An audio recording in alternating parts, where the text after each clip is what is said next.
daafurka barnaamijka danwadaag oo ka qabsoomay magaalada Garowe waxaa ka qayb galay wasiiro ka tirsan dowladda Puntland, agaasimayaal guud, gudoomiyaasha degmooyinka Garowe iyo Qardho, gudoomiyaasha gobolada Karkaar iyo Nugaal, ururada bulshada rayidka ah iyo marti sharaf kale. Hay'adda VNG International oo ah ururka dawladaha hoose ee Holland ayaa kala shaqayn doonta dawladaha hoose ee Puntland laba mashruuc oo kala ah mashruuca danwadaag iyo mashruuca SDLG. mashaariicdaasi ayaa waxa ay taageeri doonaan u adkeysiga dawladaha hoose ee Puntland iyo kobcinta dhaqaalaha maxalliga ah waxaana maanta lagu daafuray magaalada Garowe. Guuleed Axmed oo ah la taliye ka tirsan hay'adda VNG iyo Cabdulqaadir Kaarshe oo madax ka ah barnaamijka danwadaag ayaa faahfaahin ka bixiyay ujeedka barnaamijka. waxaanu nasiib u yeelanay in ururka dawladaha hoose Netherlands ay mashruuc ku saabsan disasterka masiibooyinkan ay ka heleen safaaradda Netherlands Nairobi iyo mashruuc kale oo SDLG ga Sustainable Development through Local Governance oo asagana wasaaradda arrimaha dibadda Netherlands ay ka heleen runtiina waa arrin lagu farxo waxaan rajaynayaa insha Allah taala in aanu ka faa'iideysano mashruuca danwadaag waa mashruuc loogu talagalay inuu kor u qaado oo adkeysiga masiibooyinka haday tahay mid dabiiciya iyo haday tahay mid ay bini aadamku sameeyeen ama man made. mashruucan waxaan rajaynaynaa inuu socdo ilaa March 22keeda 2025 waa pilot haddii ay wada shaqaynta dawladda wada shaqaynta consortiumka wada shaqaynta bulshada iyo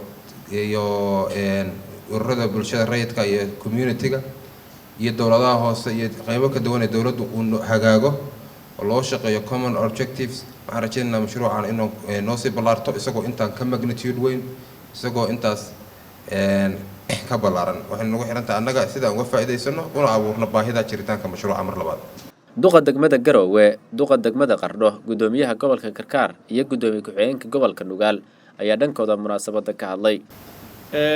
shirkan maanta waxaa lagu daahfurayaa mashruuc la yiraahdo danwadaag oo ah mashruuc ay iska kaashanayaan hay'adda u qaabilsan dawladaha hoose ee waddanka Netherlands iyo ururka Algabal wuxuuna ka fulayaa magaalooyinka Garowe iyo Qardho oo tijaabo ah kadibna insha Allah taala magaalooyinka kale ayaa loo gudbinayaa.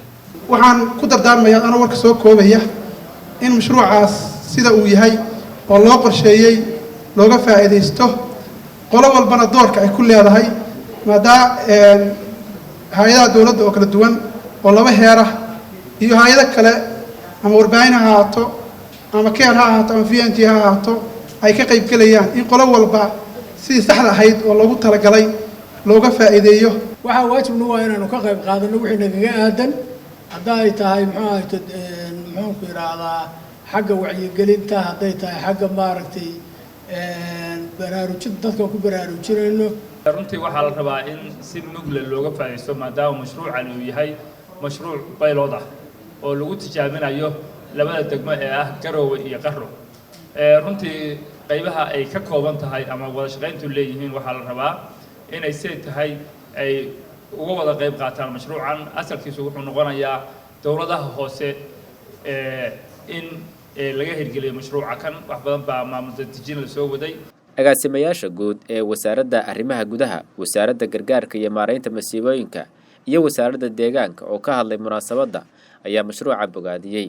aad iyo aad baan ugu faraxsanahay haddii aan nahay wasaaradda gargaarka iyo maareynta masiibooyinka in maanta la daahfuro mashruucan oo ku saabsan disaster risk management oo ah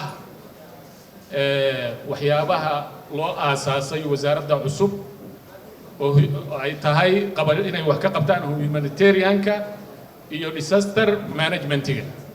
runtii farxad bay noo tahay ka soo qaybgalkayagan maanta inagoo iska kaashanayna ama ka wada hadlayna mashruuc hoos loogu daadejinayo laba degmo oo ka mid ah degmooyinka Puntland siday uga qayb qaadan lahaayeen masaa'ibta rabbi keeno iyadoo lafteedu jiraan kuwo dadku ay gacmahooda ku kasbadaan.